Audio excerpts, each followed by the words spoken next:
No matter how you're feeling right now, and especially if you're not feeling good, if you're feeling the dumps, if you're feeling hopeless, if you're not feeling inspired, if you're feeling hard on yourself, if you're heartbroken, if you're experiencing some massive loss in your life, no matter what's happening right now, there is the potential for your future self to be grateful for what you're going through right now. Now, this doesn't happen, I would say, for most people. And it doesn't happen because people don't choose to look back on their past and see how their past helped them to become the person they are today. Right? So no matter what you're going through right now, it will give you this little boost, this little moment of this can make your future stronger. This can make your future self more resilient, more wise, more knowledgeable. And if you can, just take a moment and see if you can be grateful just for a nanosecond in this moment that might be extremely uncomfortable. Because speaking from experience, if you're dedicated to growth and evolution and to bettering yourself, even if it's just feeling good, then what will happen as a part of that path is you will eventually feel grateful for every moment that led you to where you are now, right? And if you're having a hard time getting to that place of gratitude, here's my advice: shake things up. In my own experience and with working with thousands of people all over the world over the last 20 plus years, people don't have access to gratitude because they're stagnant. Yes, it's because their hearts are closed, and there's a lot of different reasons. They might be holding on to pain. They might be focusing on the pain instead of focusing on healing, right? There's a lot, and there's no judgment there at all. It's all good. Every person gets to choose how they want to be and how they want to feel in their lives and what they want to do. And you can be in suffering, and that's okay. And again, it's fine. Maybe people are happy or content in that way. And who am I to say that they're suffering?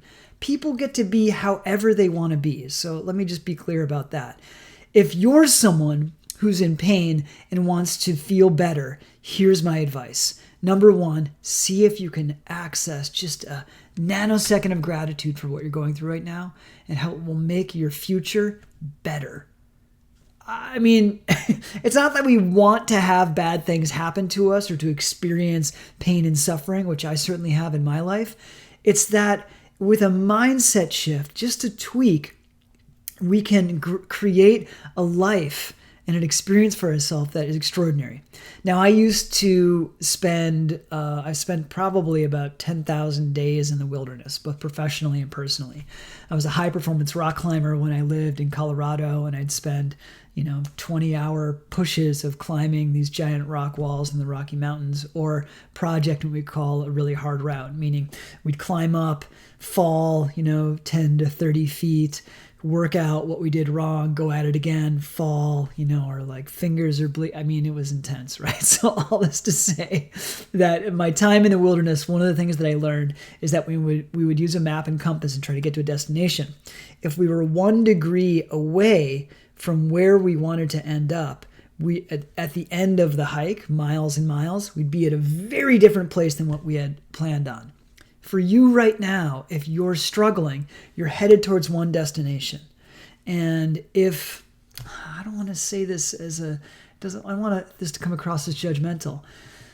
If we don't do anything about our suffering, let's put it that way. And there are times in my life when I have done nothing about my suffering, and I was headed on a trajectory that was going to create and perpetuate the suffering that I was on. As I started to make some subtle changes in my life, like I started to shift my mindset little by little. I started learning from teachers and mentors and ultimately my spiritual master. My compass bearing started to click just a little bit in a different direction. And here I am now, 20 years later, and I have an extraordinary life. If I would have done nothing from 20 years ago, I don't think that's actually possible, but if I had, let's say it's possible, I know where I would be. I'd be in an unfulfilled, unhappy romantic relationship with someone. And by the way, I'm a monk, but I love when people are in romantic relationships and love when they work together and grow together and evolve together and are passionate and have great sex and all of those things. So I'm not anti any of it, just to be clear. But for myself, if I would have stayed on that trajectory for myself, I would have been unfulfilled. I'd probably have kids and be divorced. I'd probably have injured myself because I threw myself at the wilderness, and I did not have a healthy connection to my body, right? So all this to say, do something now and practice it over time. Even if it's 1 degree on that compass in 30 days, a week. I mean, how many seconds are in a week? I think it's probably close to 1 million. I have a degree in math, but I can't do arithmetic that fast. So millions of moments, right? Think about just dedicating a few a day to feeling better, doing something for yourself. And the other key that I want to leave you in this video and in this audio is to shake things up. Like I was saying earlier, people remain in a suffering state when they're stagnant. Right? So the more that you can do to shake up your mind, to shake up your brain, and to shake up your body. For example, get outside, do vigorous things, run, walk, swim, go to exercise classes, watch a video online and do some yoga or some high intensity workout, or just stretch, do some yin stuff, just stretch and chill, meditate. There's 1,000 things that you could do, probably more. Spend time with people. That'll shake things up. Spend time with yourself. That'll shake things up. Do psychedelics. I have a dear friend who's a psychiatrist who does ketamine experiences for people, and people love them. And it does something dramatic and profound to their brain, and they have these profound experiences that leave them emotionally cracked open in a wonderful, beautiful way, where they have access to their heart. And all this will crack you open. That sounds kind of intense. Let's say shift your inner state to get to a different way of being. Suffering breeds in stagnancy. Shame grows in the shadows. All of this stagnancy, protection, it feeds suffering. So the more that you can do to get out of your comfort zone a little bit, shake things up, and in this invitation, just be a little bit grateful for what you're going through right now, because it will help you become and discover and be a recipe of your greatness in the future.